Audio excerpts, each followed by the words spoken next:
Present to you the and your United States Coast Guard Silent Drill Platoon to kick off today's opening ceremonies here at Fort Derussy.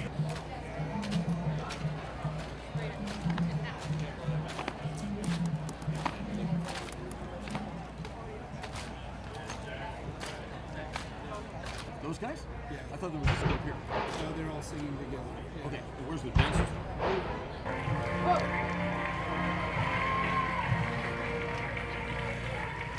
Rockets red, rockets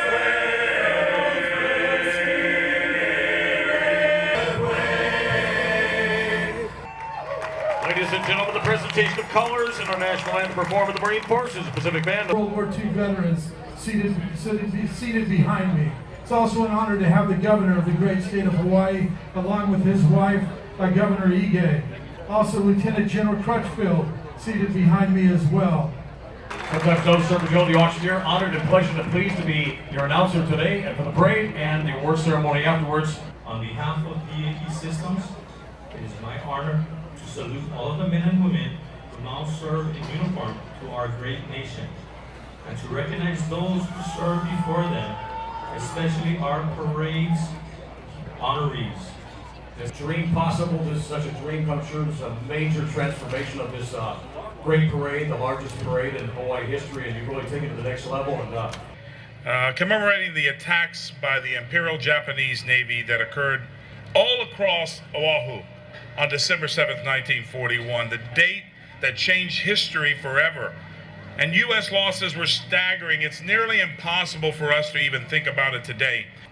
As a nation, it knocked us down, but it did not knock us out.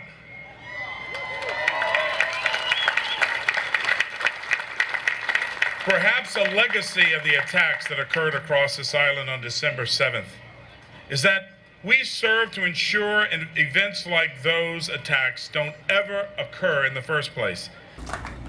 And attending several events, including the commemoration this morning, all this has been a true honor for me. We can never take for granted the price paid, nor the sacrifices made all those years ago to ensure that tyranny would be defeated. After the devastating attack on Pearl Harbor, for the United States and for the world, as we went forward to stand against the Japanese and Nazi war machines, there were only two possible outcomes. Freedom would win, or freedom would lose. Because of the heroes here today, the men and women who answered the call, our nation and our allies were victorious, and thankfully, freedom survived.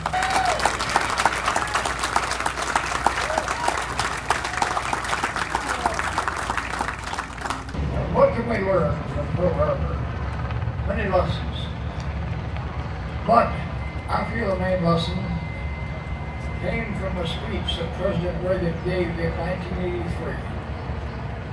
His philosophy was peace through strength, and he coined the phrase, weakness invites aggression.